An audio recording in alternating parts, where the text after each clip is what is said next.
பூம்புகாரிலே நடைபெறுகின்ற இந்த மகளிர் உரிமை காப்பு மாநாடு இன்றைக்கு வங்க கடலலையா அல்லது வன்னிய மகளிருடைய கடலலையா என்று சொல்லக்கூடிய அளவிற்கு இங்கே சீரும் சிறப்போடும் நடைபெற்று கொண்டிருக்கிறது. சிறப்பதிகாரத்திலே பாயிரத்திலே பாடுகின்ற அந்த பாடல் இயற்கை வழிபாட்டை வலியுறுத்துகின்ற பாடல்.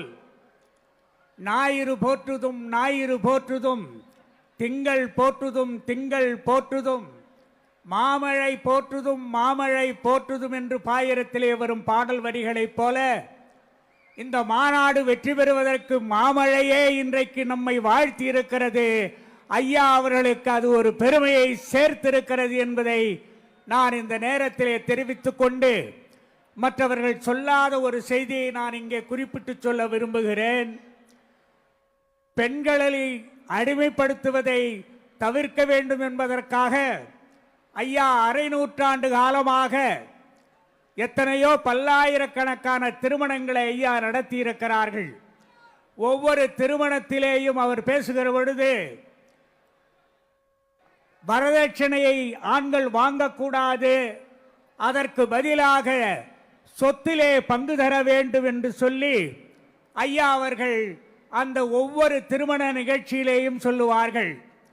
பெண் வீட்டார் மாப்பிள்ளைக்கு என்ன செய்கிறீர்கள் என்று கேட்டால் நீங்கள் சொல்லுங்கள், தலையிலே பெரிய கல்லை தூக்கி போடுகிறோம் என்று சொல்லுங்கள் தைரியமாக என்று ஐயா அவர்கள் அந்த பெண்களுக்கு பாதுகாப்பு வேண்டி சொல்லுவார்கள். ஐயா அவர்கள் இதை பல்வேறு திருமணங்களிலே பேசியதற்கு 80களிலே இருந்து ஐயா பேசி வந்திருக்கிறார்.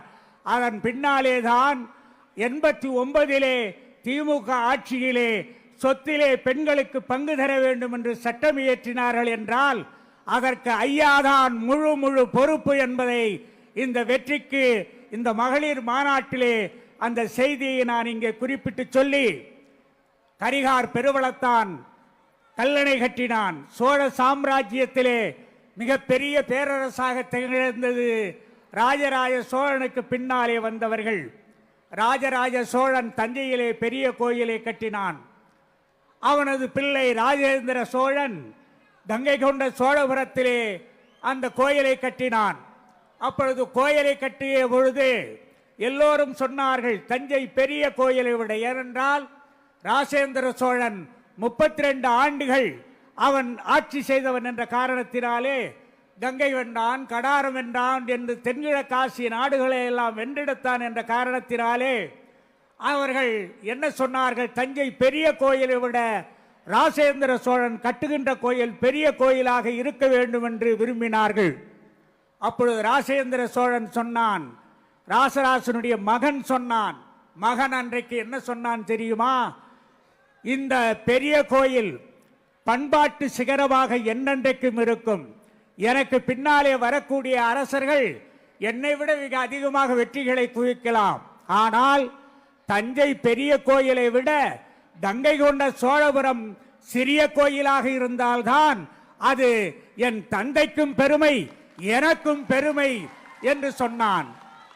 அந்த வரலாறு மீண்டும் திரும்பும் என்று நான் நம்புகிறேன்.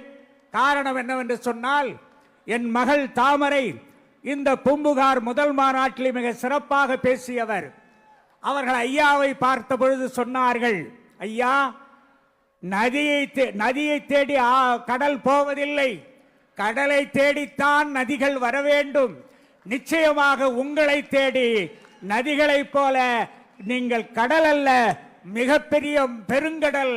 எனவே உங்களை தேடி நதிகள் வந்துதான் சேர வேண்டும் என்று எடுத்து சொன்னார்கள். அதை இந்த நேரத்திலே நினைவுபடுத்தி இன்றைக்கு நம்முடைய ஐயா அவர்கள், நம்முடைய அம்மா அவர்கள் அந்த மராட்டிய மண்ணிலே பெண்களுக்கான கல்வியை வழங்கிய ஜோதிபாபுலேவனுடைய மனைவியைப் போல இன்றைக்கு நம்முடைய கல்வித்தாய் அன்னை சரஸ்வதி அம்மையார் அவர்கள் இன்றைக்கு கல்வி கோயிலை எழுப்பி நம்முடைய சமுதாயத்திற்கு பணிகளை செய்து வருகிறார்கள். அதை போல ராஜராஜ சோழனை குந்தவை பிராட்டி, அவருடைய மகள் குந்தவை பிராட்டி எப்படி கண்ணும் கருத்துமாக பாதுகாத்துக் கொண்டிருக்கிறார்களோ அதை போல அருமை சகோதரி காந்திமதி அவர்கள் இன்றைக்கு நம்முடைய மருத்துவர் ஐயா அவர்களை கண்ணும் கருத்துமாக பார்க்கிறார். இன்றைக்கு குந்தவை பிராட்டியார் வடிவத்திலே காந்தியை அவர்களை நான் இந்த நேரத்தில் பார்க்கிறேன். ஆகவே இன்னும் ஒரு செய்தியை மட்டும் சொல்லி நான் முடிக்கிறேன். ஐயா அவர்கள் உரையாற்ற இருக்கிற காரணத்தினாலே இன்றைக்கு எத்தனையோ பேர்கள் தலைவர்கள் வரலாம் போகலாம், ஆனால் வாழும் பெரியாராக, இன்றைக்கு வாழும் அம்பேத்கராக, அதே போல கேரளாவிலே நாராயணகுருவை போல அந்த சமுதாயத்திற்காக உழைத்தவர்கள் வேறு யாரும் கிடையாது.